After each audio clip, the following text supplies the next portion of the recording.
Alhamdulillah wassalatu wassalamu ala Rasulillah wa ala alihi wa ashabihi wa man tabi'ahum bi ihsanin ila yaumiddin, amma ba'd. Kita lanjutkan. Qala asy-syarihu hafizahullahu ta'ala. Berkata pensyarah hafizahullahu ta'ala, fal munafiqu yaqulu la ilaha illallah wa huwa fid darkil asfali minan nari fakaifa taquluna inna la ilaha illallah yakfi mujarradu talaffudhi biha. Orang-orang munafik mereka mengucapkan la ilaha illallah dalam keadaan mereka ini di lapisan neraka yang paling bawah. Fakaifa taqulun, maka bagaimana bisa kalian mengucapkan bahwasanya kalimat la ilaha illallah itu cukup hanya sekedar mengucapkan dengan lafaz saja. Wa haula'il munafiquna fid darkil asfali minan nar, dalam keadaan orang-orang munafik itu mereka berada di lapisan paling bawah api neraka. Wa hum yaquluna, padahal mereka mengucapkan la ilaha illallah. Fadalla anna mujarradan nutqi biha la yakfi illa bi'tiqadil qalbi wa amalil jawarihi. Maka ini menunjukkan bahwasanya sekedar mengucapkan dengan kalimat la ilaha illallah itu tidak serta-merta mencukupkan, kecuali dengan dibarengi keyakinan hati dan amal-amal anggota badan. Jadi sekali lagi tidak cukup hanya sekedar mengucapkan. Toh orang-orang munafik mengucapkan tapi mereka di dalam neraka, waliyadzubillah. Kemudian kata muallif rahimahullahu ta'ala, berkata Syekh Muhammad bin Abdul Wahhab, ma'a kaunihim yusalluna wa yatasaddaquna. Ma'a kaunihim yusalluna wa yatasaddaquna. Padahal mereka, kata Syekh Muhammad bin Abdul Wahhab, mereka ini salat, mereka ini juga bersedekah. Penjelasan dari Asy-Syarih hafizahullahu ta'ala, al-munafiquna yusalluna wa yatasaddaquna wa yakhrujuna lil jihadi ma'ar Rasul sallallahu alaihi wasallam fil zahir. Orang-orang munafik itu mereka salat. Orang-orang munafik itu mereka bersedekah. Bahkan orang-orang munafik itu mereka keluar berjihad bersama Rasul SAW al-zahir, fil-zahiri, di dalam zahirnya saja. Walakinnahum munafiquna fi qulubihim, akan tapi mereka itu munafik di dalam hati-hati mereka. Wahum yaquluna la ilaha illallah walam tanfa'hum. Mereka mengucapkan la ilaha illallah, akan tapi kalimat tersebut tidak memberikan manfaat kepada mereka. Berkata al-muallif rahimahullahu ta'ala, Syekhul Islam Muhammad bin Abdul Wahhab, walakin al-muradu qawluha ma'a ma'rifatiha bil qalbi. Akan tapi yang dimaksudkan, yang diinginkan adalah mengucapkan kalimat tersebut bersamaan dengan mengetahui maknanya di dalam hati, di dalam hati. Wa mahabbatiha, dan mencintai kalimat tersebut, wa mahabbati ahliha, mencintai orang yang berada di atas kalimat tersebut, wa bughdhi man khalafaha, dan membenci kepada orang yang menyelisihi kalimat tersebut, wa muadatihi, dan orang-orang yang memusuhinya. Taib. Kemudian kata Asy-Syarih hafizahullahu ta'ala, al-muradu min la ilaha illallah qauluha bil lisani ma'a i'tiqadil qalbi biha. Yang dimaksudkan dari la ilaha illallah adalah ucapan dengan lisan bersamaan dengan keyakinan dalam hati dengan kalimat tersebut. Wal amali bi muqtadaha, dan beramal dengan konsekuensi dari kalimat tersebut. Wa muwalati ahliha wa muadati man khalafaha, dan berloyalitas kepada orang yang berada pada kalimat tersebut dan memusuhi orang-orang yang menyelisihi kalimat tersebut. Hada huwal hubbu fillahi wal bughdhu fillahi, maka inilah yang dinamakan cinta karena Allah dan benci karena Allah. Hadihi kulluha min muqtada la ilaha illallah, maka ini semua termasuk konsekuensi dari la ilaha illallah. Walihada qalu, oleh sebab itu mereka mengatakan la ilaha illallah, yaitu para ulama mengatakan la ilaha illallah laha sab'atu syurutin. La ilaha illallah itu memiliki 7 syarat. Nadhamaha ba'dul ulama'i biqaulihi, maka ya dinazamkan, dibaitkan oleh sebagian para ulama di dalam bait syair, di dalam perkataan mereka, ya ini adalah syarat dari la ilaha illallah. Kata para ulama, ya dikumpulkan di dalam satu bait syair. Ilmun yakinun wa ikhlasun wa sidquka ma'a mahabbatin wa inqiyadin wal qabuli laha. Kata para ulama, syarat la ilaha illallah itu terkumpul dalam bait ini, yaitu ilmu, yakin, ikhlas, ya, wa sidquka, kejujuranmu kepada kalimat ini, ma'a mahabbatin, bersama dengan mencintai kalimat ini, wangkiyadin, tunduk, wal qabuli laha, dan menerima kalimat tersebut. Ilmu, yakin, ikhlas, sidq, jujur, mahabbah, cinta, wangkiyadin, tunduk, al qabul, menerima.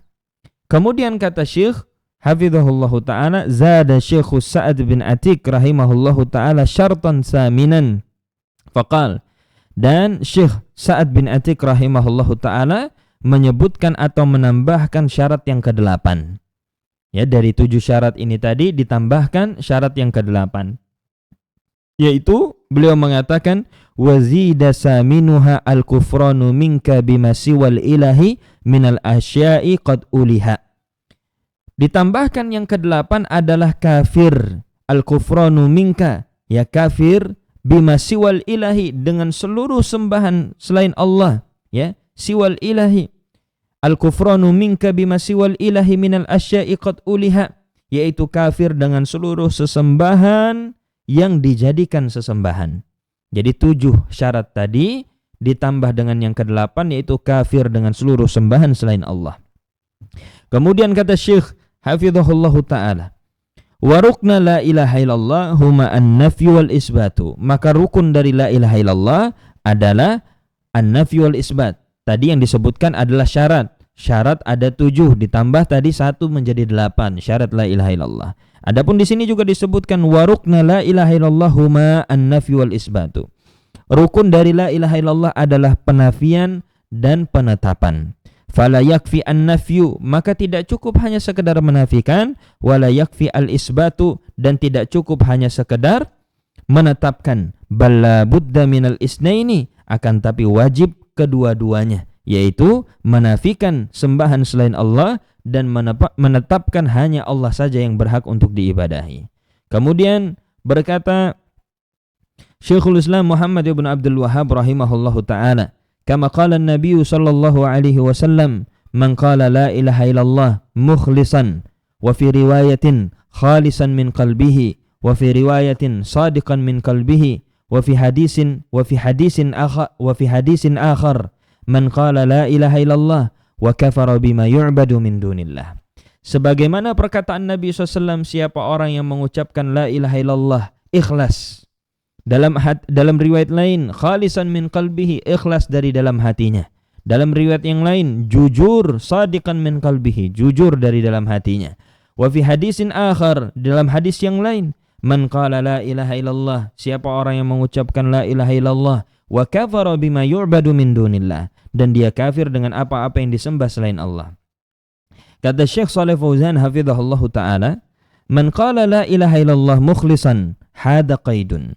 Siapa orang yang mengucapkan la ilaha illallah dengan ikhlas, hada qaidun, maka inilah ikatannya, ya, inilah rinciannya. Lam yaktasir ala qawlihi man qala la ilaha illallah. Maka Nabi SAW tidak membatasi hanya kepada perkataan beliau, siapa orang yang mengucapkan la ilaha illallah. Maka ini maksudnya adalah bantahan kepada orang-orang yang tadi berdalil dengan hadis yang seakan-akan mengucapkannya saja cukup. Ya, maka datanglah hadis-hadis ini, kata Syekh Shalih Fauzan. Bal qala mukhlisan min qalbihi, bahkan kata Syekh, Nabi SAW mengatakan ikhlas dari dalam hatinya. Maka kata Syekh, la yakfi annahu yaqulu la ilaha illallah, maka tidak cukup seorang itu sekedar mengucapkan la ilaha illallah, hatta yakuna dzalika khalisan min qalbihi, sampai dia itu benar-benar ikhlas dari dalam hatinya.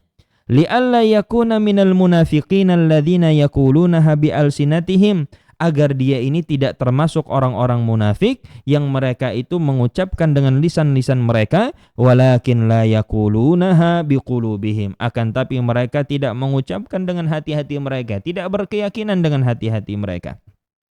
Kemudian kata Syekh Shalih Fauzan, wa man qala la ilaha illallah wa kafara bima ubida min dunillah, yaitu hadis Nabi SAW, siapa orang yang mengucapkan la ilaha illallah dan kafir dengan apa-apa yang disembah selain Allah. Maka kata Syekh Shalih Fauzan, hadza qaidun 'azimun, maka ini adalah ikatan yang agung, ya.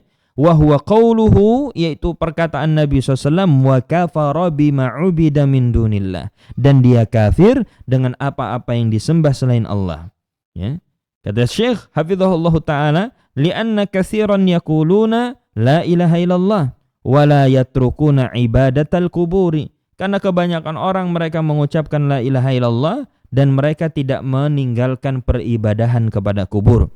Wa du'a al-amwati, mereka tidak meninggalkan berdoa kepada mayit. Wal istighasata bihim, dan tidak meninggalkan istighasah kepada mereka. Wa talabal hajati min ghairillahi, dan tidak meninggalkan meminta hajat kepada selain Allah. Haula'i la tanfa'uhum la ilaha illallah. Kalau demikian, ucapan la ilaha illallah ini tidak bermanfaat bagi mereka, li'annahum lam yakfuru bima yu'badu min dunillah, karena mereka ini pada sejatinya, pada hakikatnya tidak kafir dengan apa-apa yang disembah selain Allah subhanahu wa ta'ala.